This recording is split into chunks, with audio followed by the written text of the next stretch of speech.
का 7वां दिवस है, तब भगवान श्री कृष्ण श्री परीक्षित जी महाराज ने निवेदन किया, अब हमें आप ऐसी कोई कथा सुनाइए जो किसी गरीब के ऊपर भगवान ने कृपा करी। हमें कोई ऐसी कथा सुनाइए गोविंद जिसने भक्त को भगवान ने दौड़ करके हृदय से लगाया हो, जिसके भगवान ने चुन चुन करके सारे दुख दूर किए हों। ऐसा कोई भक्त हो तो उसकी कथा सुनाइए। आज सुखदेव जी महाराज कहते हैं, परीक्षित कृष्णस्यासि सखा कश्चित्, मैं तुम्हें श्री कृष्ण के मित्र की कथा सुनाऊंगा। श्री कृष्ण का एक मित्र है जिसका नाम है सुदामा, और बड़ा ही सुंदर मित्र है हमारा। कृष्णस्यासि सखा कश्चित्, ब्राह्मणो ब्रह्मवित्तमान्, भ्रक्त इंद्रियार्थेषु, प्रशांत आत्मा जितेंद्रिय।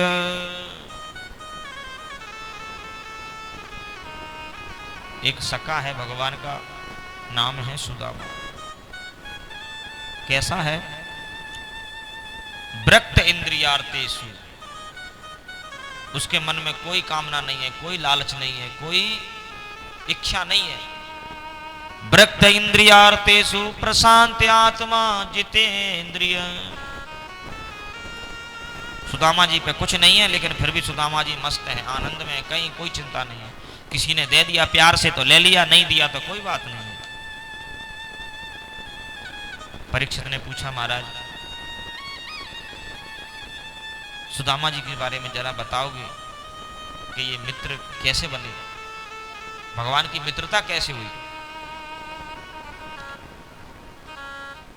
सुखदेव बाबा कहते हैं, परीक्षित भ्रक्त इंद्रियार्थेषु, एक बार उज्जैन में पढ़ने के लिए भगवान द्वारकाधीश और सुदामा जी गए थे, तो वही मित्रता हो गई। रास्ते में पढ़ने के लिए सुदामा जी जा रहे थे तो एक पैर में कांटा लग गया। सब लोग निकल रहे रास्ते में, पर कोई मदद नहीं कर रहा है। जब भगवान आए तो भगवान ने देखा कि ये कोई बेचारा रो रहा है, तो भगवान उतर गए, रथ से गए, पूछा क्या बात है भैया, तुझे क्या हो गया? कहा मेरे पैर में बहुत जोड़ का तकलीफ है, मैं चल नहीं पा रहा हूँ। देखा तो कांटा लगा मोटा सा, तो भगवान ने अपने मुख से उसका कांटा निकाला, दांत से, हाथों से नहीं निकाला, मुख से निकाला। कहाँ जा रहे हो आप? बोले उज्जैन जा रहे हैं गुरुजी के आश्रम पढ़ने के लिए। भगवान द्वारकाधीश बोले वहां तो मैं भी जा रहा हूँ, आइए बैठिए मेरे साथ। और भगवान ने अपने रथ में ही बैठा लिया, क्योंकि सुदामा जी पैदल जा रहे थे, और रास्ते में ही सुदामा का हाथ थाम लिया भगवान ने। भगवान बोले मित्र, आज से तुम मेरे मित्र हो। सुदामा से कहा, सुदामा जी ने कहा भैया मैं तो गरीब आदमी हूँ, मुँह पे का धरो तो तू राजकुमार लग रहा हो भैया, तो पे गाड़ी है बड़ी वाली, मैं तो गरीब आदमी हूँ।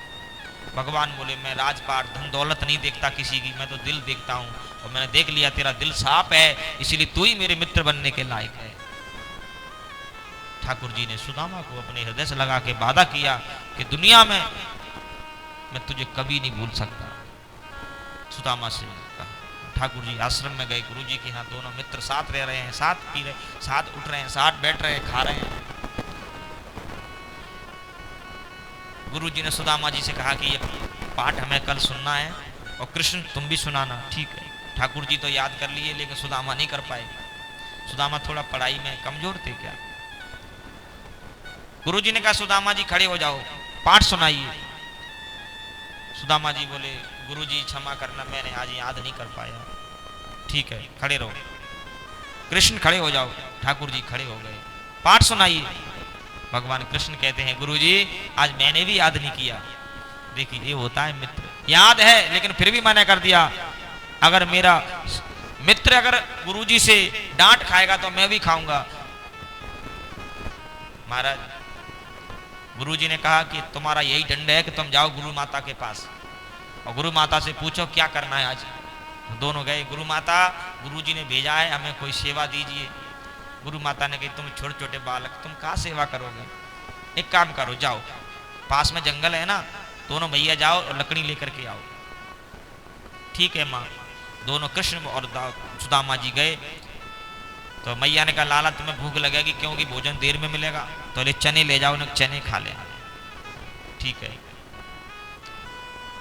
और वो चने भी श्रापित हैं एक ब्राह्मण के, और वो चने लेकर के द्वारकाधीश गए, लकड़ी काटने लगे, बीनने लगे। थोड़ा मौसम गड़बड़ा गया, पानी बरसने लगा, तो सुदामा जी ने कहा कि ये चनों को मैं अकेला खा लूँ क्योंकि भूख लग रही है। तो दोनों एक ही वृक्ष पर चढ़ गए। सुदामा जी ने ऊपर हैं, द्वारकाधीश थोड़े नीचे हैं, तो ऊपर ही सारे चने खा गए। कन्हैया ने पूछा दलाला क्या बात है, काय को दांत कटकटा रहा हो। सुदामा बोला भैया मुझे ठंड लग रही है और सब रे महाराज चने प्रभु ने खा लिए। तो देखो आज भी चने का भोग लगवाया है ठाकुर जी का, आज भी भगवान ने चने का भोग पाया। पानी बंद हुआ, भैया चलो। ठाकुर जी बोले भूख लग रही है चने निकालो मेरे।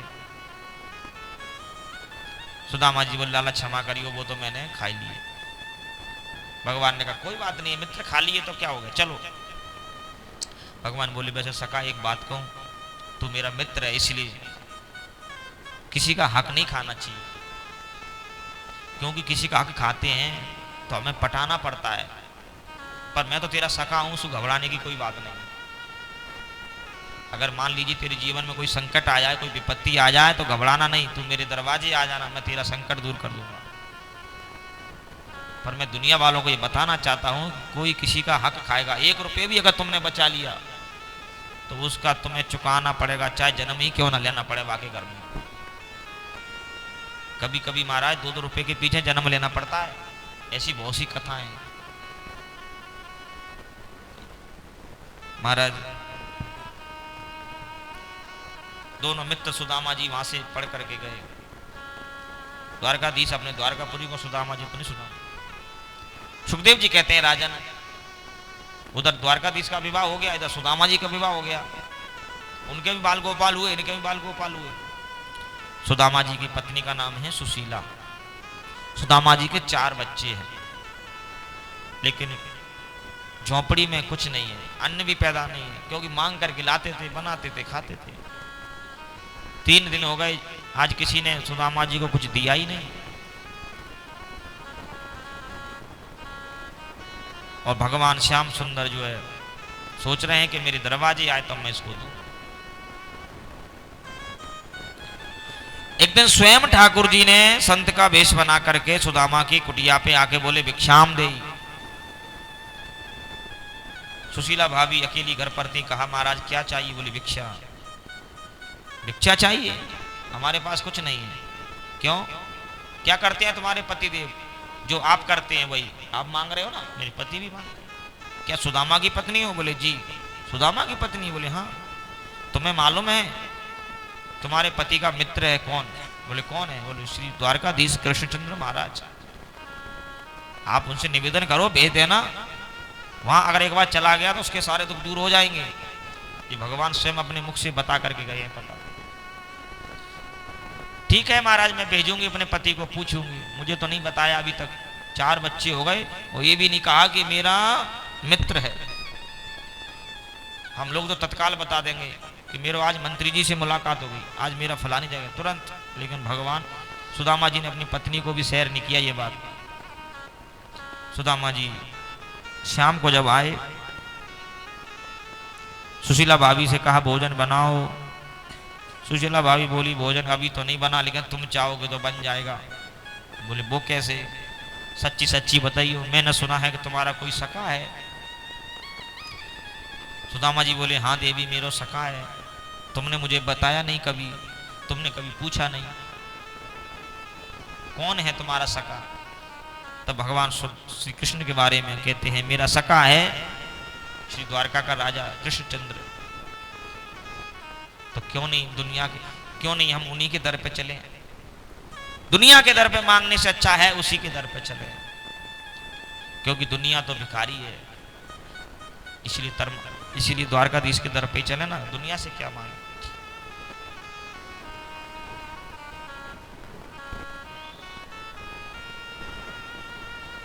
आज भगवान श्री कृष्ण की तरफ पे हम दोनों चलेंगे।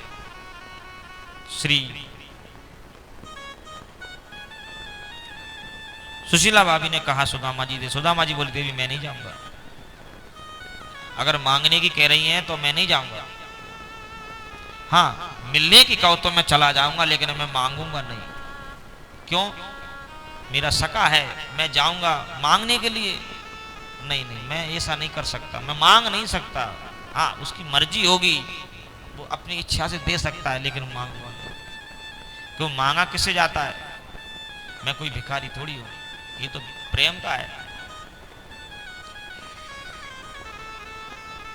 सुशीला भाभी समझ गई, ये तो जो है मांगने वाले नहीं है, पर हाँ इन्हें मैं भेज दूंगी तो हो सकता है भगवान दयालु हैं, कृपा कर देंगे। ठीक है महाराज आप जाइए। सुदामा जी बोले देवी कुछ ऐसे स्थान है जहां खाली हाथ नहीं जाते, जैसे मित्र के घर जाओ तो खाली हाथ नहीं जाओ, गुरु के घर जाओ तो कभी खाली हाथ नहीं जाओ, भगवान के मंदिर में जाओ कभी खाली हाथ नहीं जाओ, भगवान की कथा में जाओ कभी खाली हाथ नहीं जाओ। क्यों? क्योंकि ये हमें लेके कुछ जाना पड़ता है। डॉक्टर के यहाँ जाओ कभी खाली हाथ मत जाओ। तो मेरा सका है, मैं कैसे जाऊंगा? तो भाभी सुशीला बोली तुम जाने की तैयारी करो, मैं पड़ोस में से कुछ लाती हूँ मांग। सुशीला भाभी पड़ोस के में गई और पड़ोस में जाकर के अपनी सहेलियों से कहती है बहन मेरा पति द्वारका के लिए जा रहा है, आप मेरे को कृपा करके कुछ दोगी? तो उसके घर में वास में कुछ तो था नहीं, चावल थे, पड़ोस में चावल की फसल आई थी। तो 4 मुट्ठी चावल सुशीला की झोली में डाल दिए कि लो बहन मैं तुम्हें देती हूँ। 4 मुट्ठी चावल आज सुशीला भाभी की गोद में डाल दिए, 4 मुट्ठी चावल। सुशीला भाभी लेकर के आई, सुदामा जी से कहती है महाराज ये लीजिए, मैं चावल ले आई तंदुल, साड़ी का ही पल्लू थोड़ा सा फाड़ करके और चावल बांध दिए, ले जाइए महाराज ये प्रसाद है मेरा, ठाकुर जी का भोग लगाइए। सुदामा जी जाने लगे। सुदामा जी जब जाने लगे तो सुशीला भाभी दोनों हाथ जोड़ के कहती है प्रभु मेरे ठाकुर जी पूछें कि मेरी भाभी ने मेरे लिए कछू भेजा है क्या? तो कह दियो कृष्ण तेरी भाभी पे कछू नहीं था इसलिए चावल भेजे हैं, कच्चे चावल हैं, भात बना के खा लियो, दूध डाल के खीर बना लेना। और अगर कोई और बात पूछें कि मेरी भाभी कैसी है, मेरी भाभी का स्वास्थ्य ठीक है, तो एक ही बात कहना तुम तो मेरे बारे में बस कि 1 मास 2 पाख में 2 एकादशी हो, 1 मास 2 पाख में 2 एकादशी होए। गोपाल जी आपकी कृपा से और नित्य एकादशी हो। बस इतना कह दियो कि तेरी भाभी के घर में रोज एकादशी का व्रत करती है तेरी भाभी, इतने में ही मेरा कन्हैया समझ जाएगा, क्योंकि मेरे भगवान को दुनिया की लिस्ट बताने की जरूरत नहीं है, बस इतने में ही समझ जाएंगे कि मेरी भाभी के पास में क्या होगा। दुनिया से भला हम क्या मांगे, दुनिया तो खुद ही भिखारी है। दुनिया से भला क्या हम मांगे, और दुनिया तो खुद ही भिखारी है। मांगो उस बंसी वाले से, जहां होता कभी इनकार नहीं।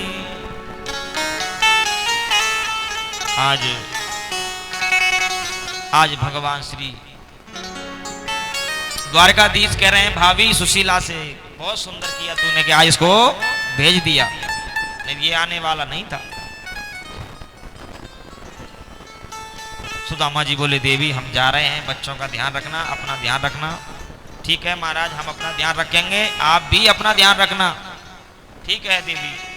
और कृष्ण कृष्ण कहकर के सुदामा जी द्वारकापुरी के लिए चले हैं।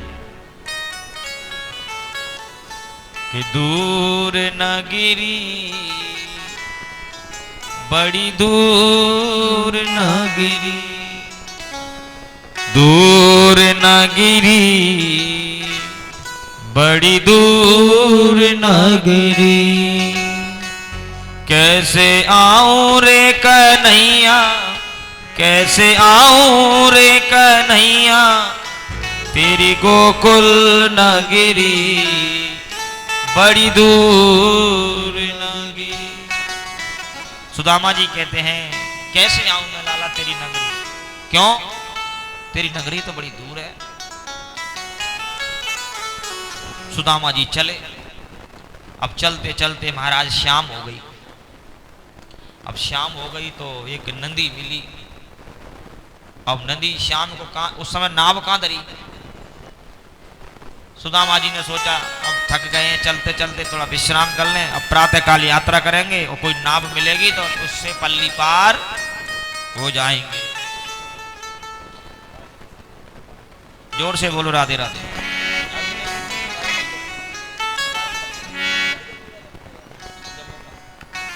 जोर से बोलो राधे राधे।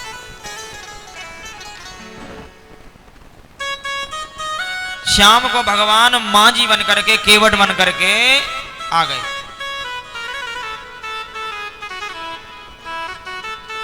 भगवान बोले भैया काऊ को पल्ली पार जाना हो तो आ जाओ। सुदामा जी बोले अभी भी एक नाव बाकी है।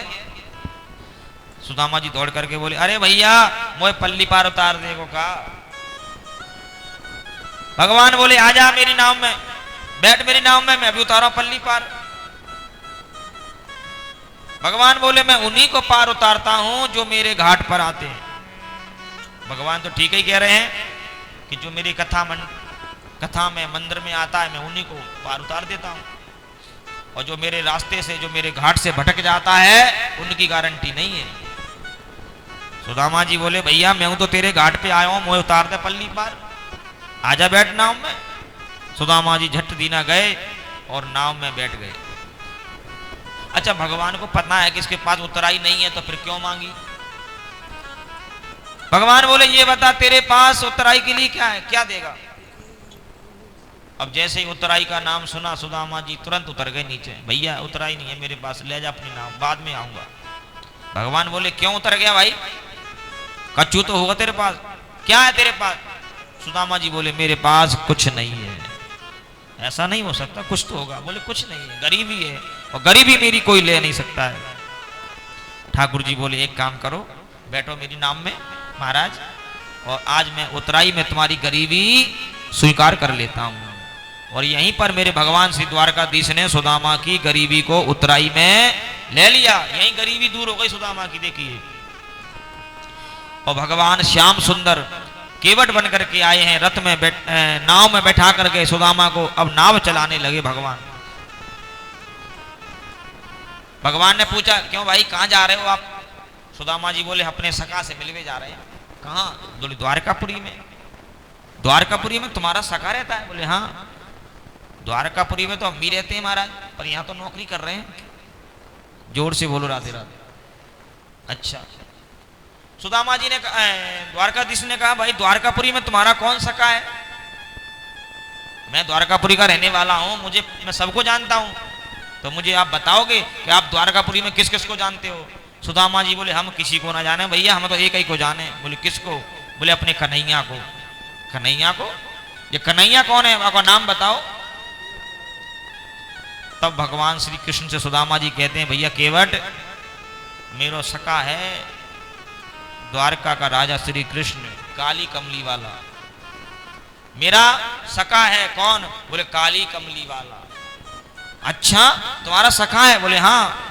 सुदामा जी बताते हैं कि काली कमली वाला मेरा यार है, काली कमली वाला मेरा यार है, यार है मेरे मन का मोहन तू दिलदार है।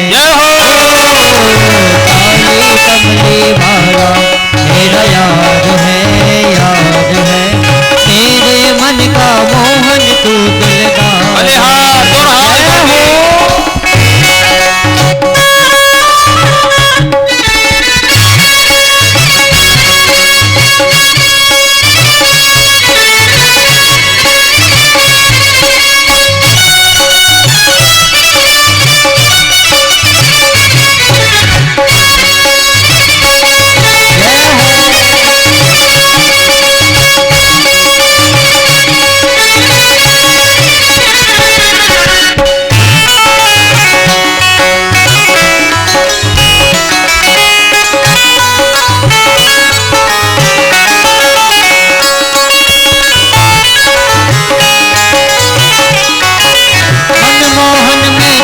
दीवाना गाँव बस अब यही तराना, गाँव बस यही तराना, गाँव बस यही तराना। ओ मनमोहन में तेरा दीवाना गाँव बस अब यही तराना, गाँव बस अब यही तराना। श्याम सलोने तू मेरा रजवार है, श्याम सलोने तू मेरा रजवार है। मेरे मन का मोहन तू दिलदार है। काली कमली वाला मेरा यार है, यार है मेरे मन का मोहन तू दिलदार है। जय हो।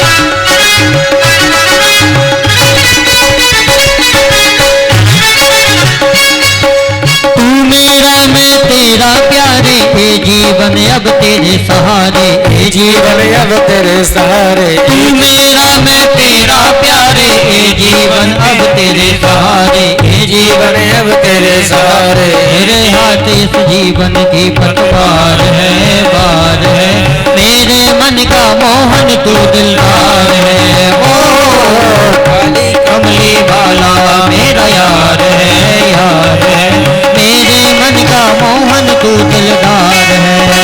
तू मेरा यार है, मेरा दिलदार है। तू मेरा यार है, तेरा दिलदार है। काली कमली वाला मेरा यार है, यार है मेरे मन का मोहन तू दिलदार है। जय हो।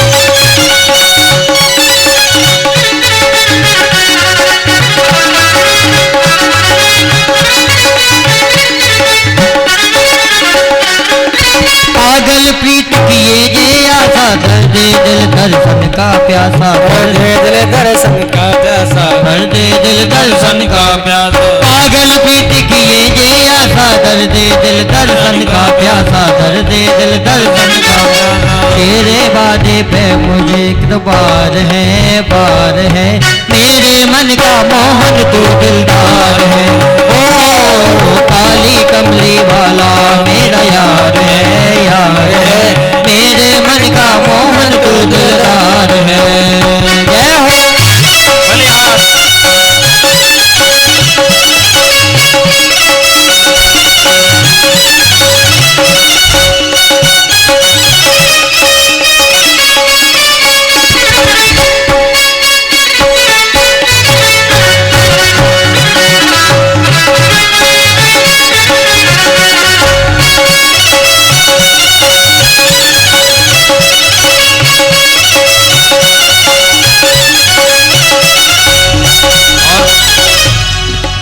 भगवान केवट से कह रहे हैं, भगवान केवट के रूप में सुदामा से कह रहे हैं कि तुम्हारा मित्र है काली कमली वाला। बोले हाँ, तो चिंता मत करो। क्यों?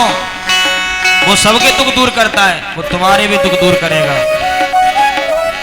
सुख दुख आए जाए, सुख दुख आए जाए जाए,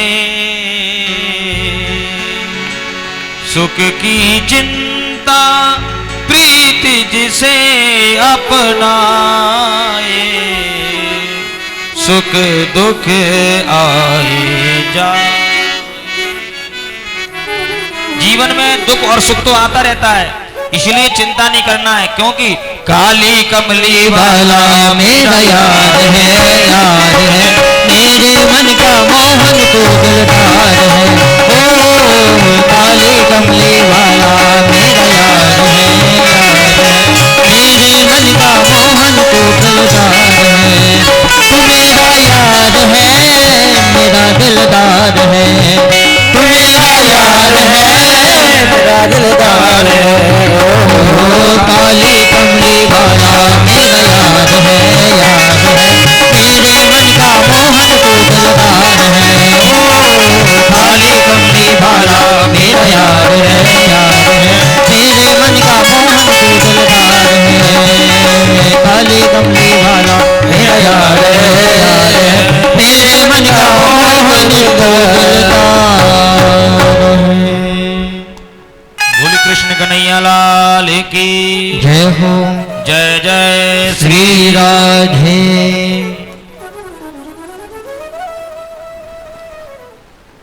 सुदामा जी कहते हैं मेरा वो यार है, मित्र है, सखा है, मैं उनसे मिलने जा रहा हूं। भगवान ने गंगा जी से पार उतारा। रात का समय है, कहाँ जाए, रास्ता मालूम नहीं है, तो सुदामा जी वहीं पर लेट गए। अब सुदामा जी बेचारे सुबह से शाम तक चलते चलते थक गए, थोड़ा प्यास भी लग रही है, भूख लग रही है। अब कुछ खावे को तो लेके नहीं आए रास्ते में, कि भूख लगती है, प्यास लगती है, और जिंदगी अब उदास लगती है। भूख लगती है, प्यास लगती है, और जिंदगी अब उदास लगती है। सुदामा जी बोल रहे हैं, कैसे आऊं मैं कन्हैया तेरी द्वारिका, और आंसू भी अब निराश लगती है। हे कन्हैया, हे द्वारकाधीश, मैं कैसे तेरी नगरी आऊं, क्योंकि मैं तो जो है थक गया हूं इतनी में, और तेरी द्वारका न जाने कितनी दूर होगी। और ऐसा सोच करके मित्र सुदामा वहीं पर सो गए। भगवान श्याम सुंदर ने सोचा कि मेरा मित्र तो बेचारा 1 महीना में भी नहीं लग पाएगा ठिकाने। तो भगवान ने कहा, योग माया, आप मेरे मित्र को लेके आइए। वो नदी के किनारे सो रहा है, उसकी नींद नहीं खुलना चाहिए, उसे डिस्टर्ब नहीं होना चाहिए, बिल्कुल उठा के लाइए और उसे द्वारकापुरी में ला करके सुला दो। योग माया गई, सुदामा जी को उठाया और ला करके सुदामा जी को द्वारकापुरी में लिटा दिया। अब सुदामा जी की नींद खुली।